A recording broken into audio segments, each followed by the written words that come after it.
পাঠ্যপুস্তকের পুঁথিগত বিদ্যার পাশাপাশি ব্যবহারিক জীবনের গুরুত্বকে সামঞ্জস্য রেখে পূর্ব বর্ধমানের মঙ্গলকোটের মাঝিগ্রাম বিশ্বেশ্বরী উচ্চ বিদ্যালয়ে শিক্ষামূলক আলোচনার আয়োজন করা হয়।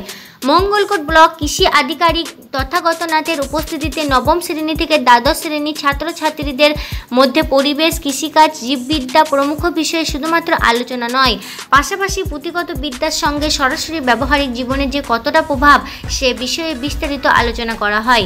পুঁথিগত বিদ্যার সঙ্গে পড়াশোনাকে সংকীর্ণ না রেখে এই বিদ্যার মাধ্যমে বিভিন্ন ক্ষেত্রে কিভাবে নিজেদেরকে উপযুক্ত গড়ে তুললে ভবিষ্যতে সময় অফুরন্ত শিক্ষার ক্ষেত্রে নতুন পরিকাঠামো গড়ে উঠবে সে বিষয়েও জ্ঞাতব্য লাভ করেন ছাত্রছাত্রীরা। যে অনেক ক্রপের ক্ষেত্রে একটু আসতে হয়, অনেক ক্রপের ক্ষেত্রে প্লয়েডি লেভেল মানে কতগুলো সেট অফ ক্রোমোজোম থাকবে।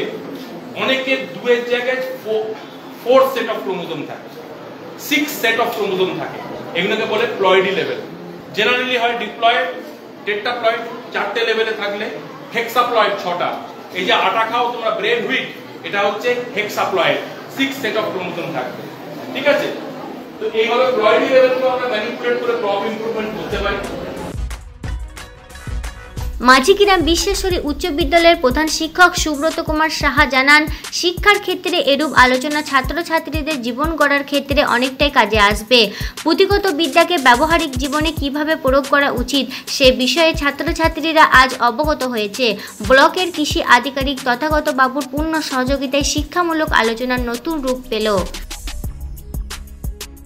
আজকে নবম থেকে দ্বাদশ শ্রেণীর ছাত্রছাত্রীদেরকে নিয়ে একটা শিক্ষামূলক আলোচনা সভা ছিল আমাদের। এই আজকে আমরা আমাদের মধ্যে পেয়েছিলাম মঙ্গলকোট কৃষি আধিকারিক তথাগত নাথ মহাশয়কে, এবং আমাদের মধ্যে উপস্থিত ছিলেন মাঝিগ্রাম গ্রাম পঞ্চায়েতের উপপ্রধান। আর আমাদের মূলত হচ্ছে আজকে ছাত্রছাত্রী, শিক্ষক শিক্ষিকা সবাই মিলেই আজকে বায়োটেকনোলজি এবং জেনেটিক্স বিষয়ে একটা আলোচনা হলো। 1 ঘন্টার উপর 1 ঘন্টার একটা ক্লাস। এই বিষয়ে ছেলেমেয়েরা ভীষণই উপকৃত হলো। কারণ হচ্ছে যে আমরা যে বিষয়গুলো নিয়ে সবসময় কাজ করছি, আমাদের চারিদিকের পরিবেশ, আমাদের কৃষি কাজ, এবং আমাদের সর্বোপরি হচ্ছে আমাদের যে বায়োসায়েন্স নিয়ে যারা পড়াশুনো করে তাদের একটা ধারণা তৈরি হলো সম্যক যে কিভাবে পড়াশুনো করতে হবে, এবং পড়াশুনোটা যে একটা নিরবিচ্ছিন্ন ধারা সে সম্পর্কে তাদের একটা কিন্তু ধারণা তৈরি হলো। এবং আজকে তথাগত স্যার মূলত আমি যখন ব্লকে যাই ওনার সঙ্গে আমার প্রথম পরিচয় হয়।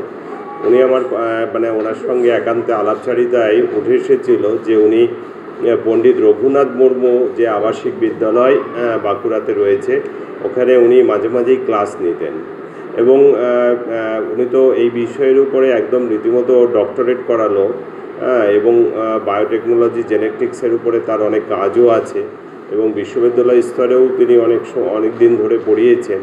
সুতরাং আমরা চেয়েছিলাম সেই সুযোগটা কাজে লাগাতে, এবং উনি আমাদেরকে সময় দিয়েছেন। এই জন্য আমার ছেলেমেয়েরা আজকে এরকম একটা সুন্দর তথ্যবহুল একটা ক্লাস তারা পেল, এবং আমরা আশা করি যে ভবিষ্যতেও তাকে আমরা মাঝে মাঝেই বিভিন্ন ক্লাসে আমরা পাবো। সর্বোপরি এভাবে এবছরই রাজ্য সরকার গ্রিন অপারেশন মুভমেন্ট একটা নোটিফিকেশান জারি করেছে। আমরা নিজস্ব চেষ্টায় বিদ্যালয়ে একটা নার্সারি গড়ে তুলেছি, এবং ছেলেমেয়েরা ভীষণভাবে উৎসাহী। আমাদের লক্ষ্যমাত্রা হচ্ছে যে বিদ্যালয়ের প্রত্যেক ছাত্রছাত্রী তারা যেন প্রতিদিনই বছরে অন্তত একটা গাছ তারা লাগায়, এবং গত সপ্তাহে আমরা সেই এক পেড় মা কি নাম পার এই প্রজেক্টটাও আমরা খুব সুন্দরভাবে পালন করেছি, এবং ছেলেমেয়েরা সেখানে তার মাকে পাশে নিয়ে তারা মায়ের স্মৃতিতে একটা করে গাছ লাগিয়েছে, এবং অনেকেই তার বাড়িতেও গাছ লাগিয়েছে।